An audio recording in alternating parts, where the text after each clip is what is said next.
What kind of idiots actually pay him? Dad mocked my career. There will be no more transfers. I hit send. 6 months later, my sister reached out. I never thought I'd be the one to break our family. The destruction came so quietly at first. A crack, then another, until everything we'd built lay in ruins at my feet. I'm 27 years old, and I've been supporting my family financially since I was 19, not that they'd ever truly acknowledge it, especially not my father. The morning everything changed began like any other.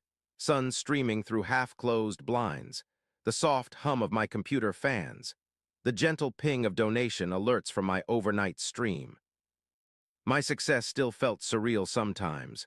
5 million followers across platforms, sponsorship deals with major tech companies, a comfortable apartment in the city, all from playing games and connecting with an audience that somehow found me entertaining. My father called it playing pretend for a living, a child's occupation, not real work. I checked my phone. 3 missed calls from my mother. A text from my sister Kelly asking when I'd be transferring this month's money. Nothing unusual there. My stomach clenched, the familiar sensation of being needed only for what I could provide. Never for who I was, I ignored it, turned instead to my morning routine. Coffee, emails, content planning. The rhythm of my real life, the one they refuse to understand. A notification interrupted my focus. A message from my oldest viewer and now moderator. Henry, you need to see this. Now. A link followed. My heart stuttered as I clicked it. What had happened? Channel strike? Platform controversy? The usual anxieties of content creators flickered through my mind. Nothing prepared me for what loaded on my screen. My father's voice first. Booming, dismissive. He sits there playing video games all day like a child, and people actually pay him. What kind of idiots waste money watching someone else play games? The camera panned. My mother's kitchen, our family home. My sister Kelly filmed secretly from what looked like the doorway. My father was at the table with my mother, both laughing. At least he's good for something, my father continued. His little internet hobby pays our bills. My mother slapped his arm playfully. Greg, stop, he works hard. But she was smiling, that smile that never reached her eyes when defending me. My sister's voice behind the camera. Dad, tell us again about how Henry thinks he has a real job. More laughter, my father's impression of me. Hunched shoulders, mimicking clicking a mouse frantically, making childish sound effects. Look at me, I'm a professional gamer, so important. Meanwhile, I've never done an honest day's work in my life. The video continued for 3 excruciating minutes. Each second burned into my consciousness like acid.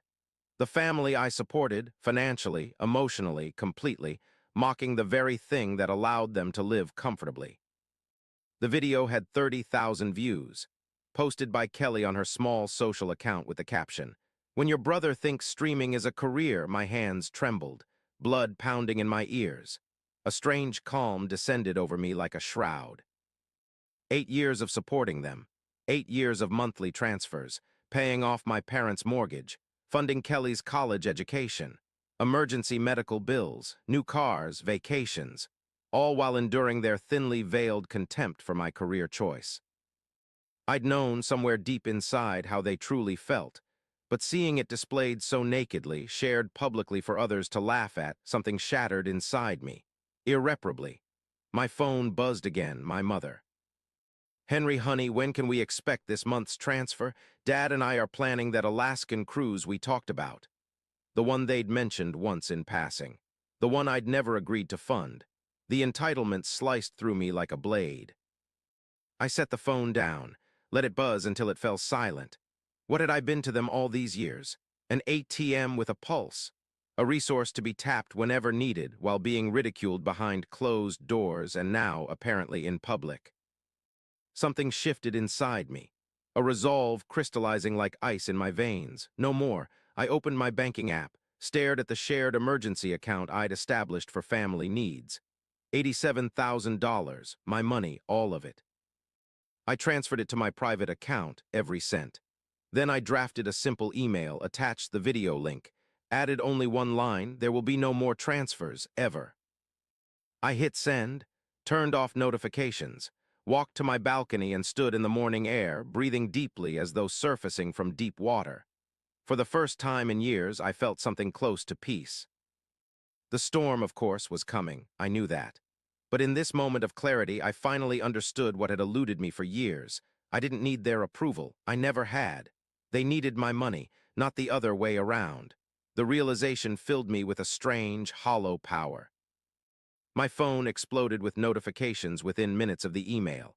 Calls, texts, voicemails. I ignored them all. Instead, I streamed that evening as scheduled, smiled, interacted with my community, not a word about the family crisis unfolding in my message inbox. This part of my life was mine. They had no place in it anymore. 3 days passed in this strange limbo. I blocked their numbers after the first day, changed my email, instructed building security not to allow them up if they appeared. On the fourth day, the buzzer rang, insistent, angry. "Your father is here. He's quite agitated. Should I send him up?" My heart hammered against my ribs, flight response kicking in hard, but I was done running. "Yes, send him up." The minutes waiting for his arrival stretched endlessly. Each heartbeat a countdown, blood rushing in my ears.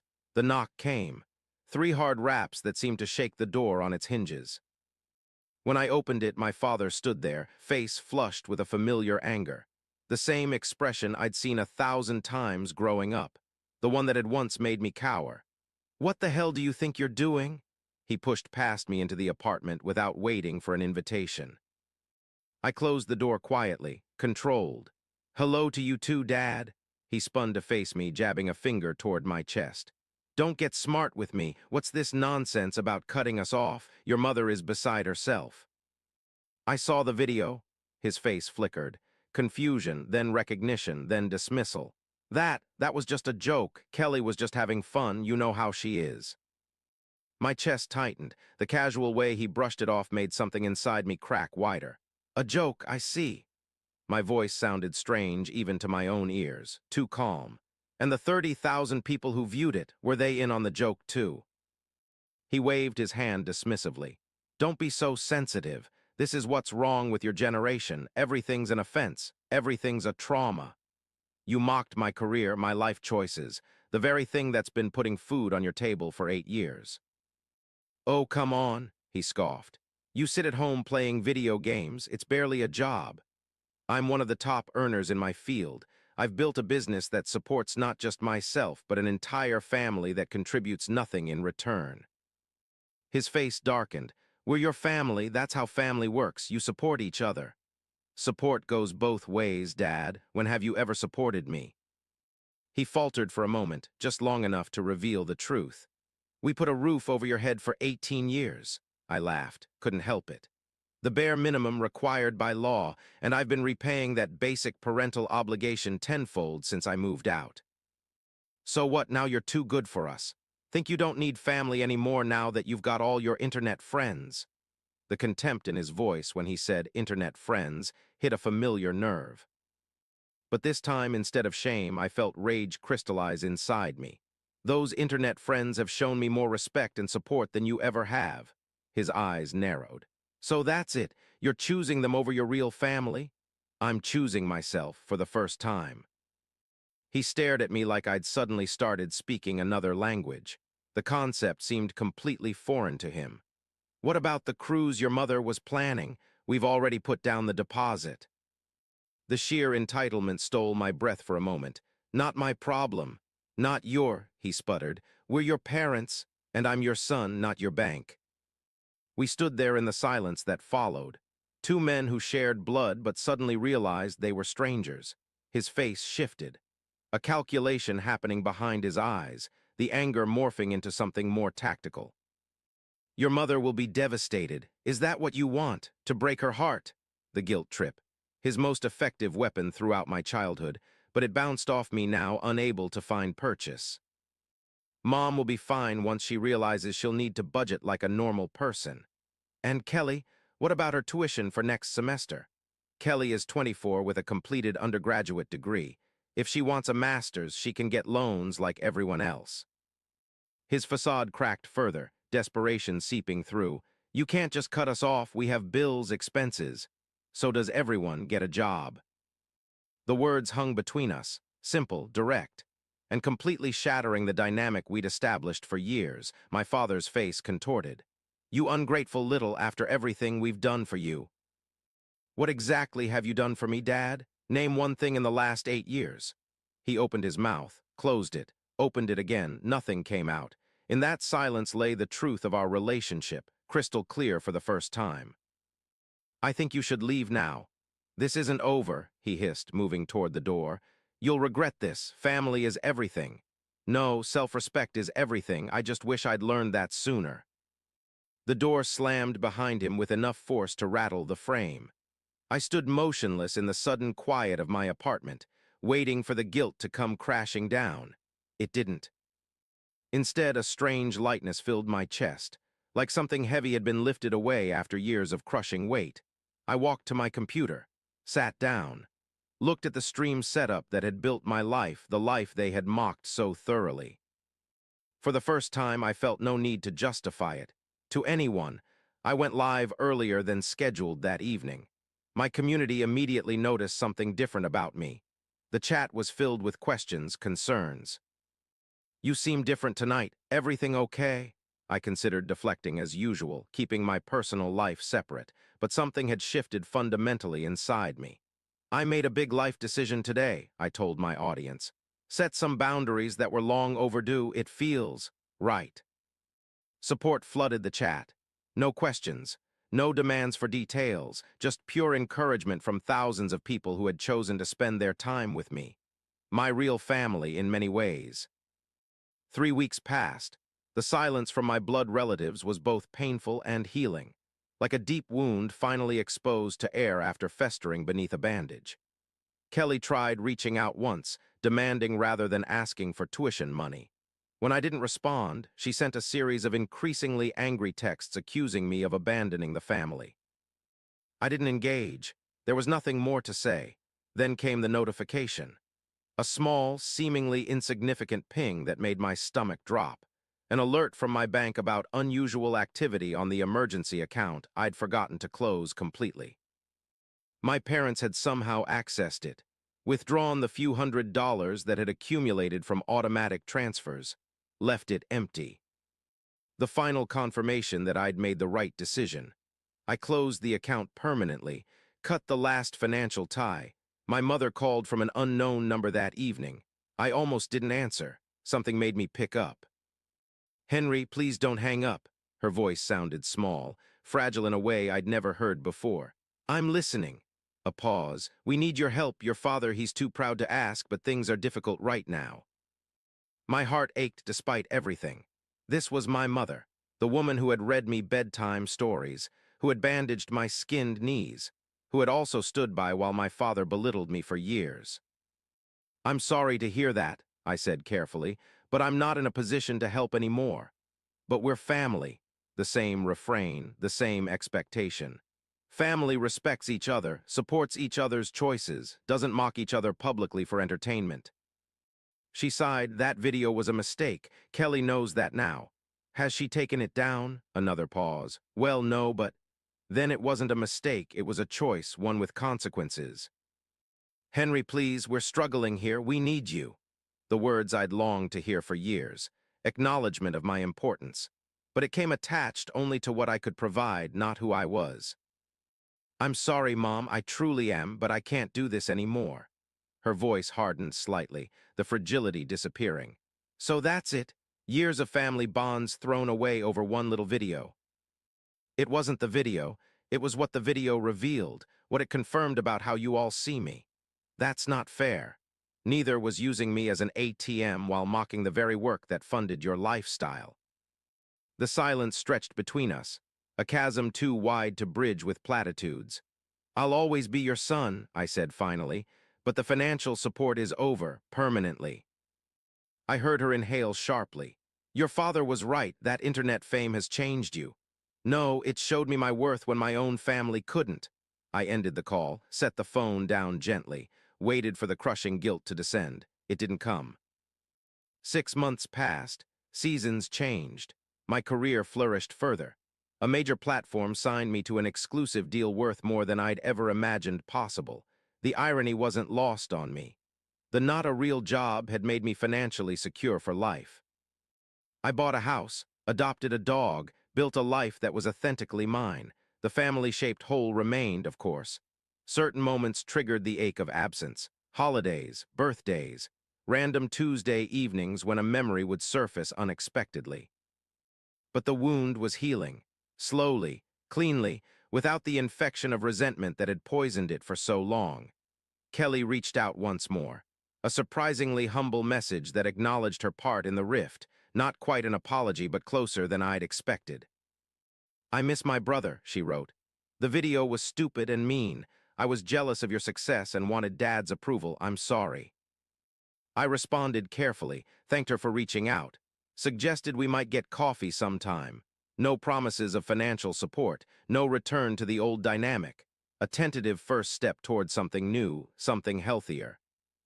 My parents remained silent, perhaps too proud, perhaps simply unable to adjust to the new reality where their son was not their personal source of funding. I found I could live with that uncertainty. Their absence hurt less than their presence had. The most unexpected change was within myself. The constant need for validation from them, from audiences, from anyone, had diminished significantly. I streamed because I enjoyed it, connected with my community because they mattered to me, made content because it fulfilled me creatively, not to prove my worth to a father who would never see it. 1 year to the day after cutting ties, I received a small package. No return address, but postmarked from my hometown. Inside, a thumb drive and a note in my mother's handwriting. "I thought you should have this. I'm sorry it took me so long to understand." The drive contained a single video file. My hands trembled slightly as I clicked play. My father sitting alone at the kitchen table, looking older, diminished somehow. "I don't know if you'll ever see this," he began, voice rough. "Your mother thinks I should record it. Maybe someday you might be willing to hear me out."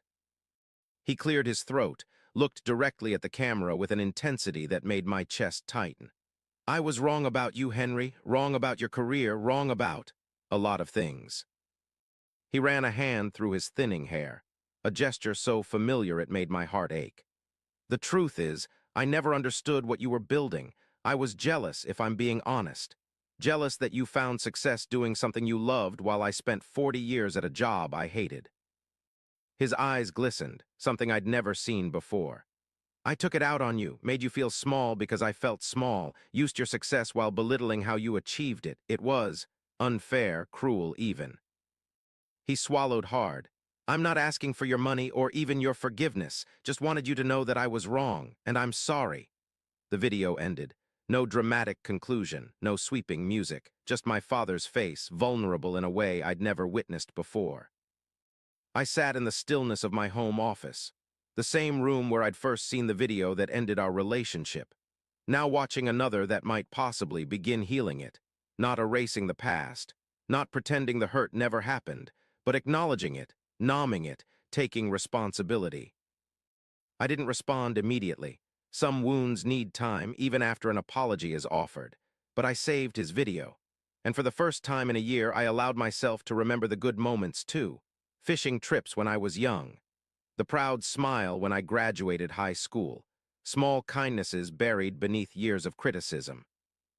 Not enough to erase the hurt, but enough to consider that people, even parents, can grow, can recognize their failures, can change.